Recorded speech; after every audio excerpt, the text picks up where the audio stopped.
একটি গুপ্ত সংগঠন ঢুকে গেছে। লক্ষ্মীপুর জেলা ছাত্র দলের নবগঠিত কমিটিতে রায়পুরের 2 ছাত্র নেতাকে যুগ্ম আহ্বায়ক মনোনীত করায় উপজেলা পৌর ও কলেজ ছাত্র দলের উদ্যোগে শুভেচ্ছা মিছিল অনুষ্ঠিত হয়েছে। গত 2রা মে ছাত্র দলের কেন্দ্রীয় সংসদের সভাপতি রাকিবুল ইসলাম রাকিব ও সাধারণ সম্পাদক নাসির উদ্দিন নাসিরের স্বাক্ষরে লক্ষ্মীপুর জেলা ছাত্র দলের 18 সদস্য বিশিষ্ট আহ্বায়ক কমিটি অনুমোদন দেওয়া হয়। ওই কমিটিতে রায়পুর উপজেলা ছাত্র দলের আহ্বায়ক মাহফুজুর রহমান হৃদয় এবং রায়পুর পৌর ছাত্র দলের আহ্বায়ক নজরুল ইসলাম নিশাদকে যুগ্ম আহ্বায়ক হিসেবে মনোনীত করা হয়।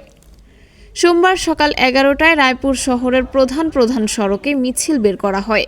পরে ফুলেল শুভেচ্ছার মাধ্যমে নবনির্বাচিত নেতাদের বরণ করে নেওয়া হয়। এ সময় জেলা ছাত্র দলের যুগ্ম আহ্বায়ক মাহফুজুর রহমান হৃদয় বলেন, ছাত্রলীগের মতো আমাদের দলেও কিছু অনুপ্রবেশ ঘটেছে। এ বিষয়ে সবাইকে সচেতন থাকতে হবে এবং তা প্রতিহত করতে হবে।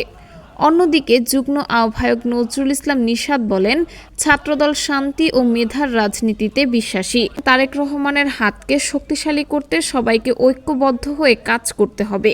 ভিতর কিন্তু একটি গুপ্ত সংগঠন ঢুকে গেছে। অতীতে যেরকম ছাত্রলীগের ভিতরে থেকে তারা যত সকলের অপকর্ম করেছে, ঠিক তেমনি ভাবে আমাদের ভিতরে একটি গুপ্ত সংগঠন ঢুকে গেছে। তাই এদেরকে, এই ভাইরাসদেরকে নির্মূল করার জন্য আপনারা একটি ওষুধ ব্যবহার করবেন। ওষুধটা হচ্ছে কি?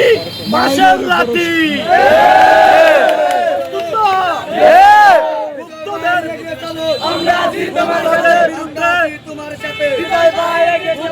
বিরুদ্ধে আমাদের আন্দোলন, আমাদের সংগ্রাম চলবে।